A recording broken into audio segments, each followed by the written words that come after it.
Joub, c'est moi. Sur ce projet, je suis dessinateur coloriste. Donc Nicobi, mon camarade. Ça fait quand même plusieurs années qu'on travaille ensemble. On avait nos parcours de dessinateurs avant de se rencontrer. Et là, ça doit faire une dizaine d'années de livres qu'on travaille ensemble. Au bas mot, ouais. Ouais. Au bas mot, en se partageant les tâches de manière différente d'une fois sur l'autre. Parfois, je dessine, parfois c'est Joub qui dessine, parfois on fait le scénario ensemble, parfois c'est un seul de nous deux. Enfin voilà, il y a tout un tas de formules. Et puis pour cette fois-ci, c'était le scénario de quelqu'un d'autre.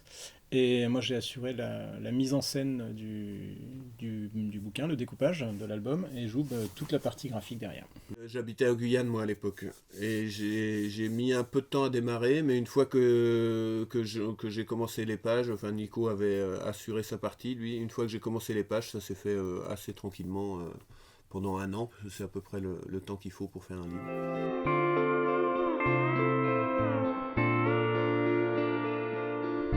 Il y avait déjà l'univers, moi, qui me correspondait bien. La mer, une partie du livre dans les années 70, etc. Et la thématique, c'est des sujets aussi sur lesquels on aime bien aller de temps en temps. On est peut-être un peu plus irrévérencieux ou rigolard dans nos autres productions, mais c'est vrai que dans plusieurs, on aborde, sur les livres de Guyane, on avait aussi ces problématiques là, de population, de clandestins aux forêts, etc. On a fait un truc là récemment avec SOS Méditerranée.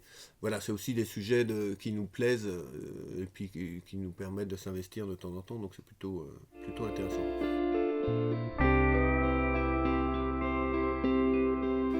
Alors, les textes dans un scénario, ils sont quasi figés. On a dû tout dessiner. Il a dû se refaire une lecture, lui, en dernière lecture, pour voir si les textes correspondaient vraiment exactement à ce qu'il avait envie de raconter. Mais ils étaient là. Sur la matière, c'était un peu bizarre parce qu'il voulait à la fois quelque chose d'universel, mais à partir d'un exemple précis.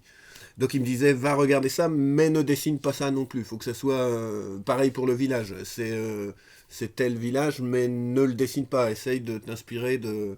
Et puis après, quand concrètement il a fallu que je dessine les choses, je lui ai demandé parfois des sources. Donc il m'envoyait des photos, des choses comme ça. Mais toujours en me demandant de réinventer la géographie et les villages.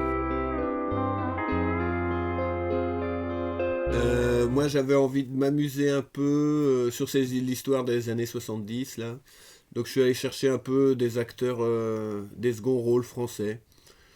À la fois dans les types de personnages. Je me souviens avoir un peu être allé regarder du côté de Jean Carmet, Marielle, Jean Rochefort, des choses comme ça, avec des idées de stature et de costume.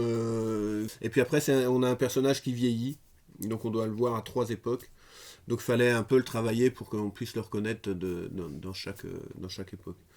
Moi, je recevais du texte. Pour chaque page, il y avait le descriptif de ce qui se passait dans la page, dans la planche, avec un case à case. Et puis, moi, je me disais parfois, non, cette action-là, il faut qu'elle prenne 2 cases au lieu d'une. Celle-là, il faut que je la raccourcisse. Après, comme je connais très bien Joub et qu'on est habitué à travailler ensemble, j'essaye de trouver des solutions pour que lui, il s'embête pas trop à dessiner. Donc, trouver des trucs qui vont l'amuser ou qui vont coller à ce que je le sais aimer dessiner. Et voilà mon travail. En fait, faire de la bande dessinée, c'est vraiment cette partie-là.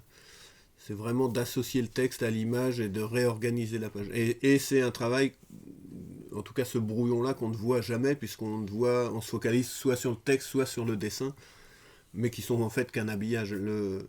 La vraie partie où on fait de la bande dessinée, faire de la bande dessinée, c'est le travail qu'il a fait, ce travail de découpage.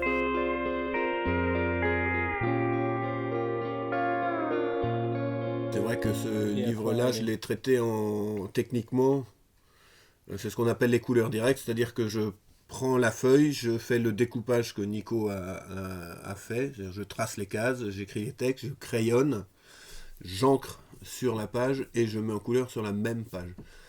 Donc ce qui est pas très courant comme méthode, mais puisque maintenant c'est beaucoup de la couleur informatique.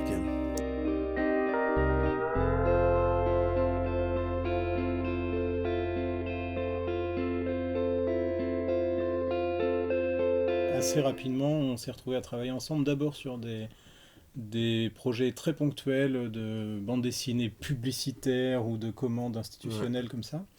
Et puis, de fil en aiguille, on a développé des envies communes pour certains sujets. Ça a commencé avec Harakiri, si je ne m'abuse. Ouais, Qui a dû être des le premier qu'on a fait des bouquins de ensemble. témoignages. Donc, il y avait des thématiques qui nous tenaient à cœur. Et puis, il se trouvait qu'on était finalement plus efficaces tous les deux que chacun de son côté pour les traiter, quoi. Et ça a commencé avec Harakiri, ensuite il y a eu Jean-Claude Fournier, puis ensuite tout un tas d'autres petites envies comme ça qu'on arrivait Ouais. à se communiquer l'un l'autre et à en faire un livre. Avec cette idée de se partager le boulot d'une fois sur l'autre un peu différemment, mais là où chacun prend le plus de plaisir, où est le plus efficace. Ce qui nous permet d'être assez rapide quand on travaille Ouais. ensemble. C'est aussi quelque chose qui nous plaît bien dans notre démarche à deux.